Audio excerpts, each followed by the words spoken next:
Hello friends, welcome to my channel Andhra aroma. ఈరోజు వీడియోలో నేను అనపకాయలతో ఒక స్నాక్ రెసిపీ చేసి చూపించబోతున్నాను. ఇప్పుడైతే అనపకాయల సీజనే కదండి. సో సీజన్ ఉన్నప్పుడు చేసి పెట్టుకుంటే ఇవి మనకు 1 ఇయర్ వరకు కూడా నిల్వ ఉంటాయి, పాడవకుండా.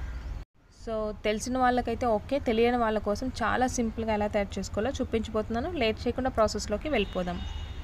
ఈ అనపగింజలు మిక్స్చర్ చేసుకోవడానికి మనకు బాగా అనపకాయలు అనేవి ముదిరినట్టు ఉండాలి. గింజలు చూస్తే ఇలా కొంచెం పెద్ద పెద్దగా ఉండాలండి. సో గింజలన్నింటినీ కూడా ఓవర్ నైట్ సోక్ చేసి పెట్టుకోవాలి. ఇది మాత్రం ఖచ్చితంగా గుర్తుపెట్టుకోండి. ఓవర్ నైట్ సోక్ చేస్తేనే మనకు పైన స్కిన్ని పీల్ చేయడానికి చాలా చాలా ఈజీ అవుతుంది.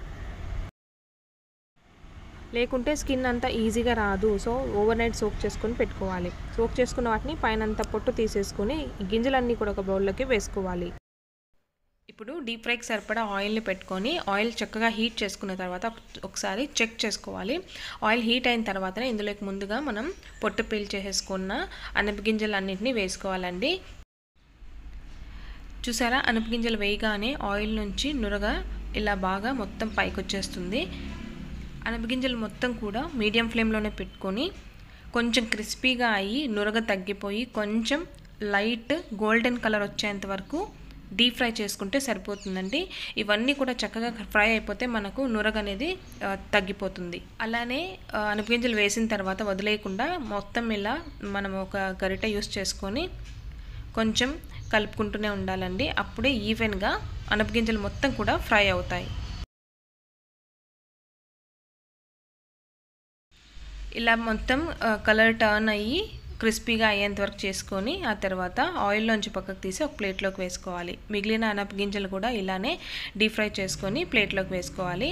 ఇప్పుడు అందులోకి యాడ్ చేసుకోవడానికి పల్లీలు కూడా చక్కగా డీప్ ఫ్రై చేసుకోవాలి. ఇవి కూడా కొంచెం లైట్ గోల్డెన్ కలర్ వచ్చేంత వరకు డీప్ ఫ్రై చేసుకొని పక్కన పెట్టుకోవాలి. ఒకవేళ మీకు నచ్చినట్టయితే ఈ అనపగింజల మిక్స్చర్లోకి అటుకులు కూడా ఇలా డీప్ ఫ్రై చేసుకోవచ్చు. ఇంకా కరివేపాకును కూడా డీప్ ఫ్రై చేసుకొని మొత్తం మిక్స్ చేసుకోవచ్చు. నేనైతే ఇవాళ ఓన్లీ వేరుశెనగ గింజలు అలాగే అనపగింజలు మాత్రమే వేస్తున్నాను. ఇప్పుడు మీ రుచికి సరిపడా ఉప్పుని అలాగే మీరు కారం ఎంత తినగలరో దాన్ని బట్టి కారం పొడిని కూడా యాడ్ చేసుకొని మొత్తం కూడా బాగా కారము ఉప్పు అన్నీ కూడా అనపగింజలకి పట్టేలాగా మిక్స్ చేసుకోవాలి. ఒకవేళ మీరు నచ్చినట్టయితే పుట్నాలు కూడా యాడ్ చేసుకోవచ్చండి. అంతే అండి, చూసారా, చాలా చాలా ఈజీగా మనం ఈ రెసిపీని చేసేయచ్చు.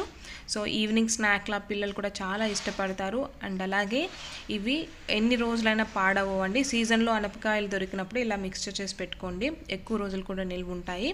సో హోప్ మీ అందరికీ ఈ వీడియో నచ్చిందని అనుకుంటున్నాను. నచ్చితే తప్పకుండా లైక్ అండ్ షేర్ చేసి ఛానల్ని ఫస్ట్ టైం చూస్తున్నట్టయితే సబ్స్క్రైబ్ చేసుకోవడం మాత్రం మర్చిపోకండి. Thank you so much for watching.